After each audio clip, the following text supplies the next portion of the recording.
Pinocchio. అనగనగా ఒక ఊరిలో జెప్పటో అనే ముసలివాడుండేవాడు. బీదవాడు, హస్తకళలో ప్రవీణుడు. జెప్పటో చాలా మంచివాడు. అతను తన జీవితమంతా పిల్లలకు బొమ్మలు చేస్తూనే గడిపాడు. నా సొంత బిడ్డ ఒకరు నాకుంటే ఎంత బాగుంటుంది. అప్పుడతను దేవదారు కొమ్మ నుంచి ఒక బొమ్మను తయారు చేశాడు. నీలం రెక్కల గల ఒక అప్సరస జెప్పటో మంచి మనసుకి ప్రతిఫలాన్నివ్వాలనుకుంది. ఆమె తన మంత్రదండంతో దానిమీద ఊపగానే బొమ్మలోకి ప్రాణం వచ్చింది.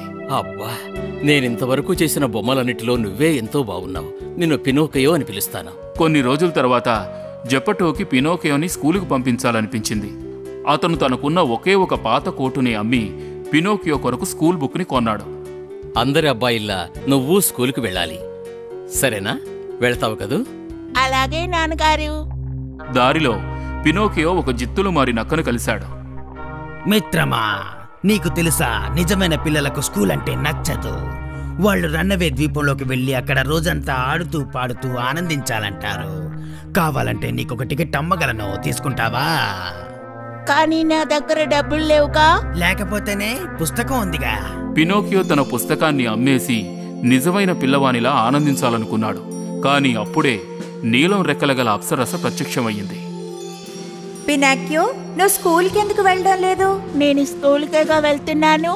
అంత పెద్ద అబద్ధం చెప్పగానే పినోకియో ముక్కు పెద్దగా పొడుగ్గా పెరగడం మొదలయ్యింది. పినోకియో ఏడవడం మొదలుపెట్టాడు. నువ్వు అబద్ధం చెప్పావు పినాకియో. నువ్వు అబద్ధం చెప్పినప్పుడంతా నీ ముక్కు పెద్దదవుతుంది. నన్ను క్షమించు. నేను మంచి పిల్లవాడిగా ఉండి స్కూల్కు వెళ్తాను. ఒట్టు. అప్సరస అతన్ని క్షమించి తన మంత్రదండం ఒక్కసారి ఊపడంతో అతని ముక్కు మళ్లీ మామూలుగా అయిపోయింది. ఒక విషయం గుర్తుంచుకో బాబు, రనవే ద్వీపం పిల్లలకు సురక్షితమైన చోటు కాదు. నువ్వు అక్కడికి వెళ్తే గాడిదవైపోతావు. కాని పినాకియో ఆమె మాటను వినాలనుకోలేదు. తన తండ్రి గురించి కానీ అప్సరస గురించి కానీ ఆలోచించకుండా అతడు రనవే ద్వీపానికి వెళ్ళాడు. ముందక్కడ ఉండడం బాగానే అనిపించింది. అన్ని చోట్ల ఆడేందుకు ఆటలు, స్వీట్లు ఉన్నాయి. పినాకియోని అక్కడ ఆపేవారు ఎవ్వరూ లేరు. ఒక రోజంతా ఆనందంగా గడిపిన తరువాత అతను అలసిపోయాడు. ఒక చెరువును చూసి నీళ్లు తాగుదామని వంగగానే పినాకియో నీటిలో తన ప్రతిబింబాన్ని చూశాడు. ఓ, ఇది నేను కాదే. నా చెవులు, ముక్కు ఏమైపోయాయి? నాకు ఈ తోక ఎక్కడి నుంచి వచ్చింది? అతని చెవులు, ముక్కు పొడవైపోయాయి.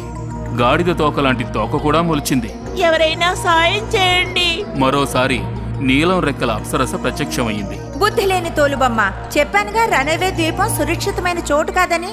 వెళ్ళి మీ నాన్నని చూడు, పాప నీ కోసం ఎంతగా ఏడుస్తున్నాడో. తన మంత్రశక్తితో అప్సరస గాడిద చెవుల్ని, పెద్ద ముక్కుని, తోకని మాయం చేసింది. ఆమె అతడిని సముద్రపు ఒడ్డు దగ్గరకు చేర్చింది. అక్కడ జెప్పటో మునిగిపోవడం పినోకియో చూశాడు. నేను కాపాడుతాను నాన్నా. తన తండ్రి గురించి మాత్రమే ఆలోచించిన పినోకియో నీటిలోకి దూకి తన తండ్రిని రక్షించాడు. పినాకియో, ఇప్పుడు తెలుసుకున్నావా, నిజమైన వ్యక్తిలా ఉండడం అంటే ప్రేమించడం, ఇతరులను జాగ్రత్తగా చూసుకోవడం అని? నీ తండ్రి పట్ల నీకున్న నిజమైన ప్రేమే నీకు ప్రతిఫలాన్ని ఇచ్చింది. అవును, ఇప్పుడిక పినోకియో తోలుబొమ్మ కాదు, మాంసం, నెత్తురు, బొమికలు ఉన్న నిజమైన మనిషి. ఎలాగైతేనే చివరికి నా కోరిక తీరింది. అప్పట్నుంచి పినోకియో తన తండ్రితో కలిసి ఆనందంగా జీవించాడు.